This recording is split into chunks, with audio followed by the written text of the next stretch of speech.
Hello! Today we're going to talk about the subject family portraits. We've talked about portraits before in many of the grade classes. Remember, portraits are when you draw a person or people. So it could be a group of people, like in a family portrait. And I started working on this about 2 days ago. Most of you already know a lot of my family members, especially Lola, because you have seen her in these videos. She's not with me today. She was a little bit busy this morning. So I was going to show you when I started. So here is my family. So we have Jack, it's my son, and we have my husband, Jay, Mr. Menlick. Then we have Lola, so she is the youngest and shortest member of our family, but I have a feeling soon she'll be as tall or taller than me. Then there's me, and then there's Ellie. Now, when you are drawing your family portrait, you want to think about things that make each of your family members important or special, or something that they might like. It could be something that they're interested in. So when I saw this after I'd drawn it, I thought, that's a little bit boring. And speaking of how I drew it, and I don't mean how I drew it was boring, but it doesn't really show the personality of each family member. But my style that I used, you can see the head shape is not realistic. It almost looks like a football or a lemon. I wanted to make these look more cartoonish, more animated. So I was trying to do a little bit of a different style than be realistic. So it would look real. I wanted it to look like a cartoon. But after I drew it, I liked it, but I thought it doesn't really show any personality. So I started thinking about what would be a little bit more personal. And I took some tracing paper because I like the head shape and everything. And I drew over top of that. And this time, what I did was I added a little more personality because I put uniforms on my 3 children. So Jack really loves baseball, and we're hoping that we still get to have baseball this summer. And Lola, she is just kind of starting out to figure out what she likes. I asked her what her favorite sport was, and she said that she didn't really have a favorite yet. So I decided to have her in a basketball uniform, holding a basketball right there.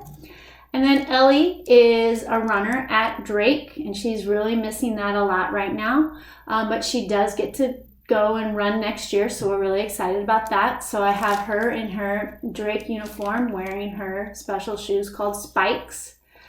And then Jay and I, no, we're not in a uniform, but we are supporting the Monarchs. And so both of us are wearing our Monarch attire there, and I have a little pom-pom in my hand cheering them on. And I put Team Menlick at the top. So that's what I did to give it a little more personality than this one. And I was thinking about different things that you could possibly use. I, of course, was using a flat piece of paper. I like using an ink pen, and I was using color pencils to fill in with color.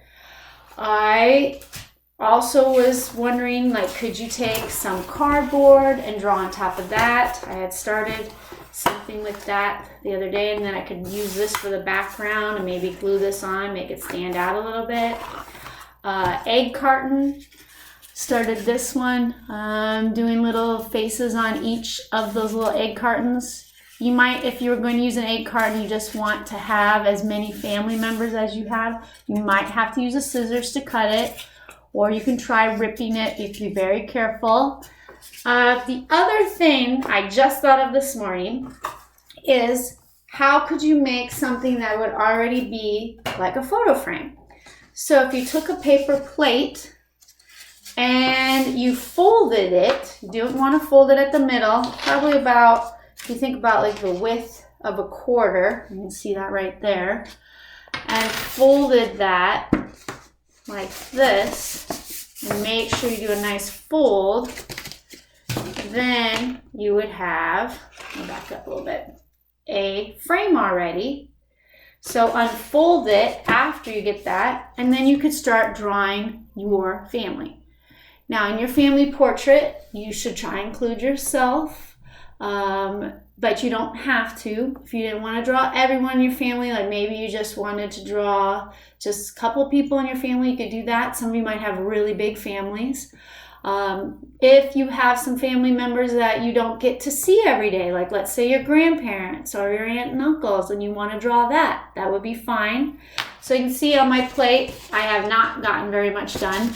I just wrote my family at the top because I'm going to use this ridge. It's kind of like the frame part. So in here is where I'm going to start drawing my family members.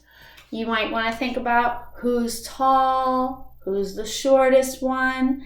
Maybe start by having the taller people that you draw first. My son and my husband are the tallest, so maybe I could put them. And what I like to do is sometimes just kind of sketch out where everyone's going to go. I'll show you.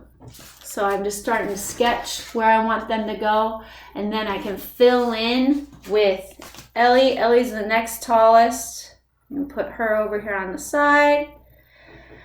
Someday I'll probably be the shortest in my family because I feel like Lola will be a little bit taller than me. I think she'll still be shorter than her brother and sister, but you never know.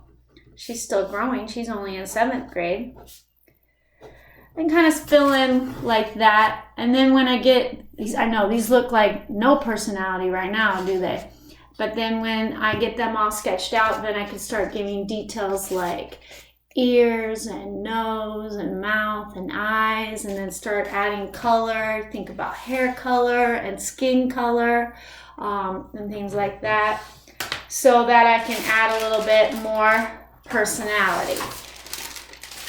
So, and then you maybe want to say something at the top, or maybe you could, if you want to write everyone's name by them, you can. You don't have to. I did on my egg carton people.